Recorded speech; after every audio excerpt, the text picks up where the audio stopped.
আমরা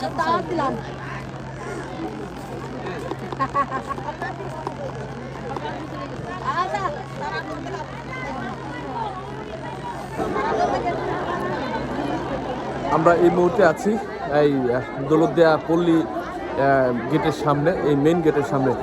শাপলা সংস্থা নামে একটা এনজিও এখানে কিন্তু এই পল্লীতে থাকা অসহায় যারা নারী রয়েছে তাদের কিন্তু এখানে ত্রাণ সামগ্রী সহায়তা করছেন এবং কিছুক্ষণ আগে কিন্তু আনুষ্ঠানিকভাবে কার্যক্রম তারা করেছেন এবং এখন সিরিয়াল দিয়ে কিন্তু এখানকার নারীদের কিন্তু তারা তার কার্যক্রম সেটি কিন্তু পৌঁছে দিচ্ছেন। আমরা আপনাদের সরাসরি দেখাচ্ছি যে আপনারা দেখতে পাচ্ছেন যে এখানকার অসহায় নারীরা কিন্তু তারা সিরিয়াল দিয়ে তারা এই তার সামগ্রী কিন্তু নেয়ার তারা কিন্তু এই প্রস্তুতি কিন্তু তারা এই জন্য তারা কিন্তু কাজ করছে। আপনারা দেখতে পাচ্ছেন যে আমি সরাসরি দেখানোর চেষ্টা করছি এবং সরাসরি আপনারা দেখছেন। আসলে এই পল্লীতে যারা থাকে যে সকল মেয়েরা তারা কিন্তু এই শীতের মধ্যে তারা কিন্তু এইখানে কিন্তু অনেক কষ্টে কিন্তু এখানে রয়েছেন এবং বিশেষ করে পদ্মা সেতু চালুর পর থেকে এই দৌলতদিয়ায় কিন্তু আগের মতো তাদের খদ্দের নেই বা জনশূন্য কিন্তু হয়ে পড়েছে। অন্যদিকে আমরা কিন্তু এখন রয়েছি যে রেল স্টেশনের সামনে। এখানে কিন্তু আগের মতো ট্রেনও কিন্তু আসে না বা যে সকল ট্রেনগুলো ছিল সেগুলো কিন্তু বন্ধ হয়ে গেছে একেবারে বলা চলে। কিন্তু এই পল্লীতে কিন্তু জনশূন্য প্রায়।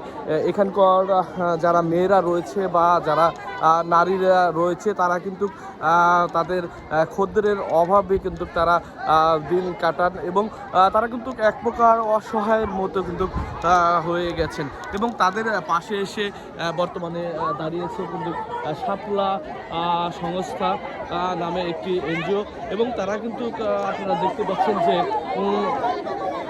খাদ্য সহায়তা হিসেবে তারা তাদের যে ত্রাণ সামগ্রী সেটি কিন্তু দিচ্ছেন এবং সকলে কিন্তু সিরিয়াল দিয়ে তারা কিন্তু সংগ্রহ করছেন। আমরা সরাসরি কিন্তু আপনাদের দেখাচ্ছি, আপনারা দেখছেন। খাদ্য সহায়তা পৌঁছে দিচ্ছেন শাপলা সংস্থা নামের একটি এনজিও যারা পল্লী নিয়ে কাজ করে থাকেন এই শাপলা সংস্থা। আপনাদেরকে যদি দেখায় সরাসরি আপনাদেরকে দেখানোর চেষ্টা করছি, আপনারা সরাসরি দেখতে পাচ্ছেন, আপনারা সরাসরি দেখছেন, আপনাদেরকে আমরা যুক্ত করেছি, সরাসরি দেখছেন আপনারা।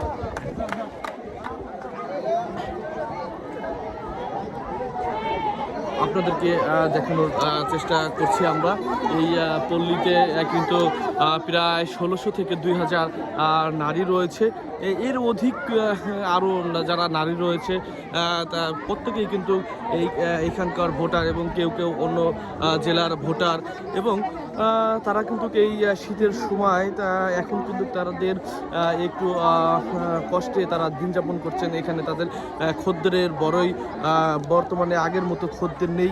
সব মিলিয়ে শাপলা সংস্থা কিন্তু এই ত্রাণ সামগ্রীগুলো কিন্তু তাদের পৌঁছে দিচ্ছে। পল্লী এলাকার যে নারীরা রয়েছে তাদের কিন্তু এই সামগ্রী কিন্তু পৌঁছে দিচ্ছে।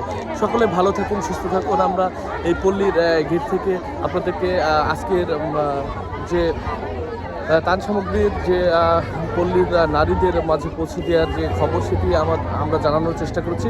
সকলে ভালো থাকুন, সুস্থ থাকুন।